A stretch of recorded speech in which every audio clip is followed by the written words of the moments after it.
అనంతపురం జిల్లా కళ్యాణదుర్గం నియోజకవర్గ పరిధిలోని సెట్టూరు మండల కేంద్రంలోని సచివాలయంలో వెల్ఫేర్ అసిస్టెంట్ మల్లికార్జున చేతివాటం.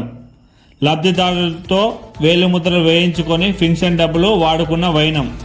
రూపాయలు 7 లక్షలు వాడుకొని లబ్ధిదారులకు ఎగనామం పెట్టినట్లు గుర్తింపు. ఉన్నతాధికారులకు ఫిర్యాదు చేసిన లబ్ధిదారులు. ఈ ప్రభుత్వంలో ఇవేమి కష్టాలు రామా అంటూ లబోదివ్వమంటున్న లబ్ధిదారులు.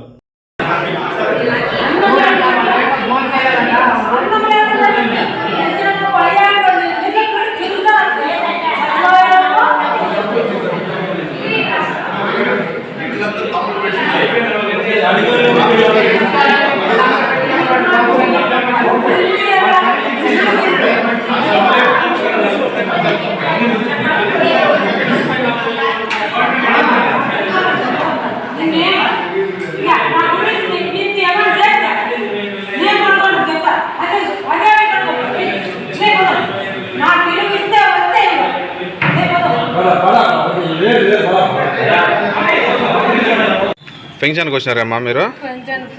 తమ్మ వేయించుకున్నారా? డబ్బులు అన్నం లేదు సార్. అయ్యే వచ్చినాం మేము. ఊరికి వాళ్ళు చుట్టూరా తిరిగినాము. నీకు రేపిస్తాను పోండి, మర్నాడు ఇస్తాను పోండి అంటారు. ఏం చేయాలా? మాకు ఎక్కడ దిక్కులేదు సార్, ఎక్కడ దిక్కులేదు మాకు.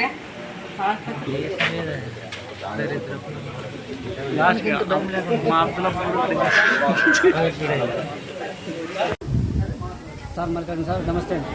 నమస్తే నాన్న. టోకెన్ స్లిప్ ఉందనంటే స్లిప్ ఇస్తే తీసుకొని తమ్ వేసుకొని నాకు ఏమైనా తిరిగి ఆఫీస్ తక్కువ చేస్తాను, ఒక అర్ధగంట ఇడిచి వస్తాను, డబ్బులు ఇస్తాను అని. సరేలే అని చెప్పేసి నేను నమ్మితే తిరిగి ఒక గంట ఇడిచి ఫోన్ చేస్తే అన్న 2 గంటల కల్లా ఇస్తానని. అయ్యారన్న 11 12 ఏమో ఫిట్ చేస్తామంటే తిరుగుడు సాగా చేస్తాను. ఎండి ఆఫీస్కి వచ్చి నా లెక్క వాడకని అంత లేవు, నువ్వు ఏం చేయమంటే మేమేం చేసేటప్పుడు ఇంత బాధపడాలా అని దయ కాళ్ళ మొక్కిన లేవు అంటే అన్నాము.